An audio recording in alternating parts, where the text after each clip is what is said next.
Hello friends, నేను మీ Usha. Welcome to our channel. ఈరోజు ఒక హెల్దీ రెసిపీని మీతో షేర్ చేసుకుంటున్నా. అదేనండి రాగి దోశ.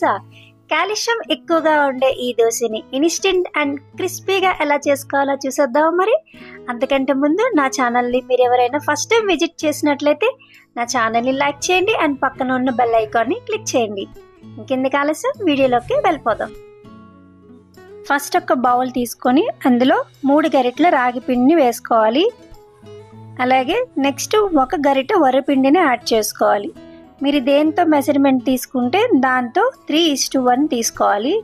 అండ్ దోశలు క్రిస్పీగా రావటం కోసం నేను 1 టేబుల్ స్పూన్ గోధుమ నూకను కూడా యాడ్ చేసుకున్నాను. ఇప్పుడు వీటన్నింటినీ ఒకసారి బాగా కలుపుకోవాలి. ఉండలు లేకుండా మిక్స్ చేసుకోవాలి. దోశలు క్రిస్పీగా కావాలంటే మనం పల్చగానే మిక్స్ చేసుకోవాలి పిండిని.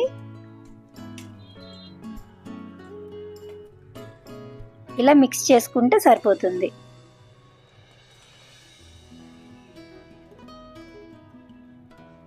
అండ్ నెక్స్ట్ ఇందులో మనం సన్నగా తురుముకున్న క్యారెట్, అలాగే చిన్నగా కట్ చేసుకున్న ఆనియన్స్ అండ్ రుచికి సరిపడా పచ్చిమిర్చిని కూడా యాడ్ చేసుకోవాలి.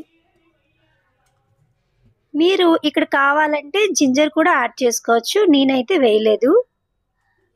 అండ్ నెక్స్ట్ ఇందులో 1 టేబుల్ స్పూన్ జీలకర్రను కూడా వేసుకోవాలి. అండ్ రుచికి సరిపడా సాల్ట్ని కూడా యాడ్ చేసుకొని ఒకసారి మిక్స్ చేసుకోవాలి.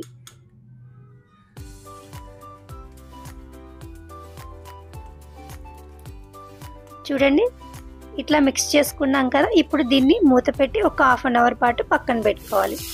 1/2 అవర్ తర్వాత దోశ ప్యాన్ వేసుకొని ప్యాన్ హీట్ అయ్యాక ఇలా చుట్టూ స్ప్రెడ్ అయ్యేలా వీలైనంత పల్చగా దోశను వేసుకోవాలి.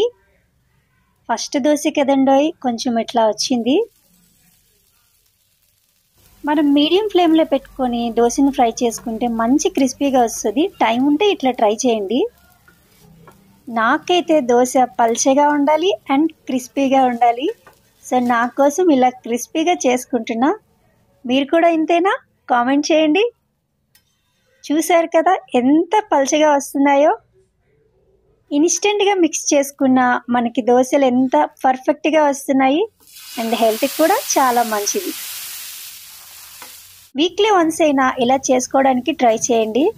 ఒక్క దోశ కాదండోయ్, 4-5 దోశలు లాగించేస్తారు ఇంత పల్చగా వేసుకుంటే. అంత బాగుంటాయి. మరి ఈ దోశ కాంబినేషన్ కొబ్బరి చట్నీతో అయినా టమాటో చట్నీతో అయినా సర్వ్ చేసుకుంటే చాలా బాగుంటాయి. నేనైతే కొబ్బరి చట్నీ చేసుకున్నా.